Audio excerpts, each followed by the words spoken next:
Someone hating you is loud sometimes, but the scariest kind is quiet. It's the person who smiles, says all good, and somehow, every time you leave them, you feel smaller. So here's the twist. If someone truly hates you, they usually can't help but hand you two gifts. Not because they want to, because hatred leaks. And once you can spot these two gifts, you stop begging for clarity, you stop over-explaining, and you stop letting their energy rewrite your identity. Let's decode it. Gift number 1. They give you information you were never supposed to have. Haters are obsessed with you, not in a fan way, in a surveillance way. They watch what you post. They track what you achieve. They remember what you said months ago. They notice small changes. And then, by accident, they reveal it. A joke that's too specific, a comment that exposes they've been paying attention, a weirdly timed opinion about something you never told them directly. You think, how do they even know that? Exactly. Psychology has a name for part of this: attentional bias. When someone has a strong emotion toward you, especially resentment, their brain filters the world for anything related to you. So while you're living your life, their mind keeps collecting data. And here's the key. When someone hates you, they don't just dislike you. They feel threatened by what you represent. Your confidence, your freedom, your growth, your potential, even your peace. So they monitor you because monitoring gives them an illusion of control. But the gift is this: they accidentally reveal what triggers them. Listen closely and you'll hear it. They get irritated when you improve. They get sarcastic when you win. They get quiet when you shine. And the moment you spot the pattern, you gain something priceless: predictability. Not about them, about your next move. Because now you know what's really happening. It's not that you're too sensitive. It's not that you're imagining it. It's not that you need to communicate better. It's that your existence hits a nerve. And if you want a quick test, share a small win. Nothing arrogant, just something real. Watch their face. Real support has warmth. Hate has a delay, a micropause, a tight smile, a compliment that feels like a scratch. Which brings us to the second gift. They train you to recognize fake kindness. This is the gift nobody wants, but everybody needs. Because people who hate you rarely come as villains. They come as helpers. They'll advise you with a sweet voice.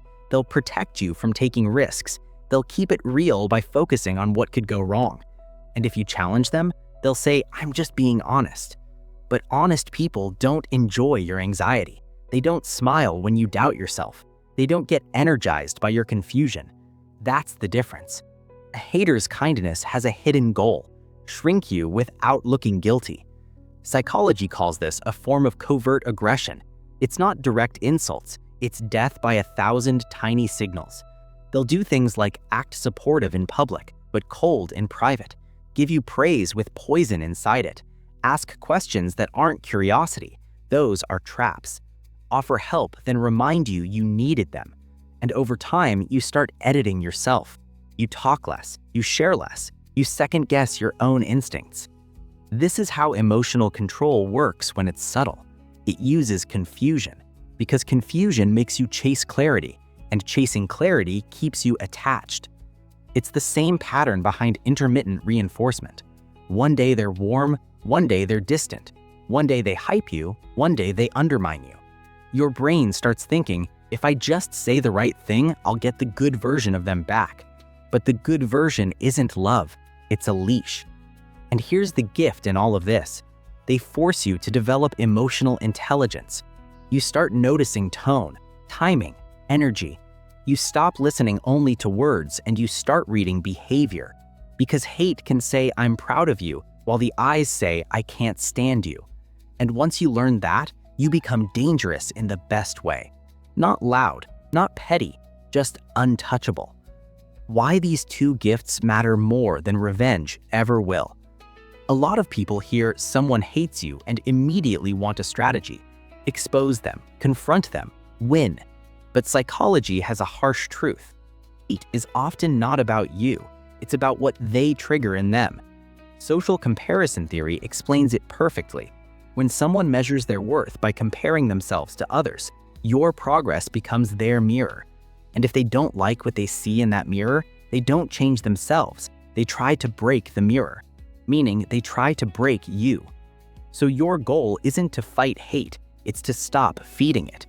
Because attention is oxygen. If they can provoke you, they feel powerful. If they can make you explain yourself, they feel important. If they can make you question your worth, they feel relieved. So the real flex is simple. Protect your focus, protect your self-image, and use their gifts like tools. The information they reveal tells you what to hide, what to guard, and what to stop sharing around them. The fake kindness they use trains you to spot manipulation early, so you don't get trapped later by a more charismatic version of the same person. What to do the moment you recognize the two gifts? Here's the move that changes everything.